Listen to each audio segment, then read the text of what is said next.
All right, good day, folks. Everything new under the sun. I think you know what I'm going to talk about today in terms of what potential options or interventions you can use for parasites and even the big C word. This is cancer.org, American Cancer Society. And it's speaking about parasites that can lead to cancer. Now, this is one of the things you need to know in the last days. And it's important because I think we're all going to get cancer. We all have cancer cells in our bodies. So we need to know how to address them. Now, I'm not saying all cancers are related to parasites. Don't hear that. But some are, maybe even the majority. And we do have drugs available that can address these and limit the load and stop the introduction of cancer and cancer cells. And we have something that is readily available, by the way, just that people don't want to acknowledge. So again, from the American Cancer Society, parasites can lead to cancer. And some people, by the way, I'll add before I start here, some people, by the way, do a parasitic purge or cleanse or detox, if you will, annually, for example. That's a common thing. You know, you've heard of lots of detoxes and purging of things and going on diets and fasting for a number of days to deal with any number of health issues, health concerns, and all those things are good and they work. And you need to have these arrows in your quiver for the last days, I believe. So let's start here. Again, the American Cancer Society, they admit that certain parasitic worms can live inside the body and can also raise the risk of developing some kinds of cancer. These organisms are not found in the United States, they say, but they can be a concern for people who live in or travel to other parts of the world. Now, of course, I would argue with this. Maybe there's some things they don't know about that are in the United States. Certainly, I have heard of tapeworm infections in the United States. You go into a stream or a pond that has a particular parasite or worms, and you have an open wound or something, and you can, by the way, get like tapeworms and that sort of thing. And so this parasitic cleanse is a very much a thing. What you should know about doing a parasitic cleanse. Now, this is all over the internet. You can go Google this stuff. I'm not going to cover the detail of it. This is healthline.com. And it says parasites are organisms that can transmit an infection to the body of another living being and live off the host to survive. While some parasites create no symptoms in their hosts, others can cause severe illness. Parasitic infections can occur when parasites grow, reproduce, or invade organ systems that make their hosts ill, and that's by way of cancer or other things. And how do mostly parasites get in? Either by an open wound, a cut on your leg or something, and you're walking through a swamp, for example, and these get in, or through your digestive system. They get into your gut. You've heard of gut bacteria, and these can very well get into your gut, your intestines, and this sort of thing. Again, don't take my word for it. Google this stuff. It's all over the place, by the way, easy to find. The goal of a parasitic or parasite cleanse is to treat a parasitic infection with over-the-counter or prescription medications. Now, you don't even necessarily need over-the-counter or prescription medications, by the way. Again, you can Google it. I think what's interesting, one of the options is wormwood, which is an anti-parasitic plant that you can get. Some of the other ones are as well. Anti-inflammatory. We know that anti-inflammatory and anti-parasitic things are good for cancer. Right? If cancer is caused by parasites in some cases, then an anti-parasitic would be helpful, at least to stop the growth, maybe, or even, I have to be careful of the words I use, but to address some forms of cancer, right? This is ScienceDirect.com. And this is talking about the anti-parasitic activity of what you see there. This wonder drug and research into the wonder drug. What does it say? Well, I'm just going to read what it says about this wonder drug.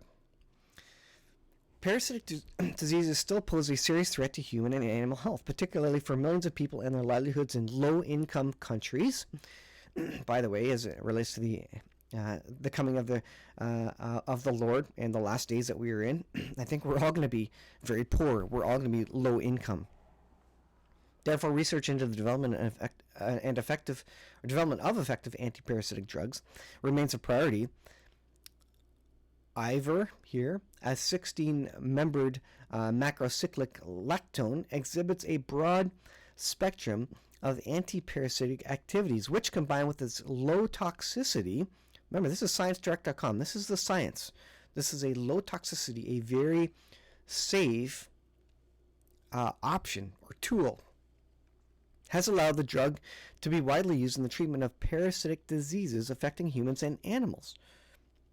In addition to its licensed use against river blindness and strong lodiasis in humans, and against roundworm and arthropod infestations in animals, Iver is also used off-label to treat many other worm-related parasitic diseases, particularly in domestic animals. In addition, several experimental studies indicate that Iver displays also potent activity against viruses, bacteria. So maybe, you know, what happened in the last 4 years, the pan thing that happened, that was related to a virus, wasn't it? Bacteria, protozoans, trematodes, and insects. This review article summarizes the last 40 years of research on the anti-parasitic effects of Iver and the use of the drug in the treatment of parasitic diseases in humans and animals. So, working backwards, if some types of cancer are related to parasites, this is cancer.org, the American Cancer Society, if some forms of cancer are related to parasites, then you can deduce that maybe this particular wonder drug has some efficacy against some types of cancer. Folks, this is obvious. All you need to do is connect the dots. The detail is out there on the internet. It's obvious. I think we're sitting on something that powers that be, those who make a lot of money, don't want to admit. They don't want to put a lot of money into this because they don't make a lot of money on this. This is a product that you can make for pennies. India, I think, is one of the main producers of this particular wonder drug. It's very easy to make. Anybody can make it, you know, with a particular lab. And so you can't make a lot of money off it. And by the way, it is one of the safest. It is on the World Health Organization's most or essential medicines.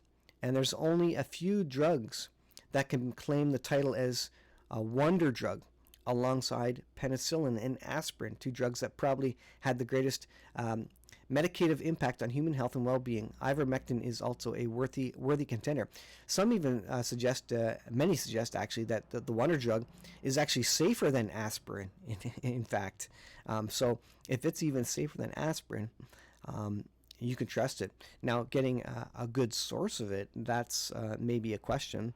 But there are sources to find it. You can locate this particular thing, and it's efficacious again, not only against the big C, but also against maybe things like the other big C, the COV, if you know what I mean. And then it's potentially efficacious against colds or flus. I believe it's efficacious, and I've tried it myself. I've tested it myself. It seems to be efficacious against cold or flu. Anything upper chest, respiratory related, it seems to help and in some ways boost your immune system of some. So I don't know what I don't know what it's technically doing. You can read these articles, but it's efficacious against these things. And these science articles, these peer-reviewed science articles, are saying as much. So I will say, in the last days, this is one of the things you need to get, by the way. This is, let me just highlight that in a different color here. This is one of these things that you need to get. You need to search it out because it will be efficacious against maybe many things. The off-label use of it could work for a ton of things we don't even know yet. And it is so safe. Read any science article out there about this thing. It is one of the safest drugs that you can get. And I can't say it enough.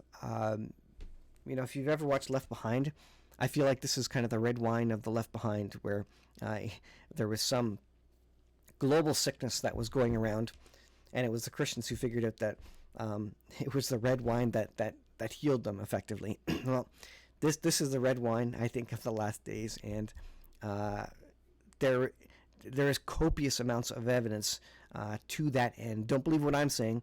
Go research it. It truly is a wonder drug, and you need to have some of it, I believe, in your pantry, in your preps, whatever it may be.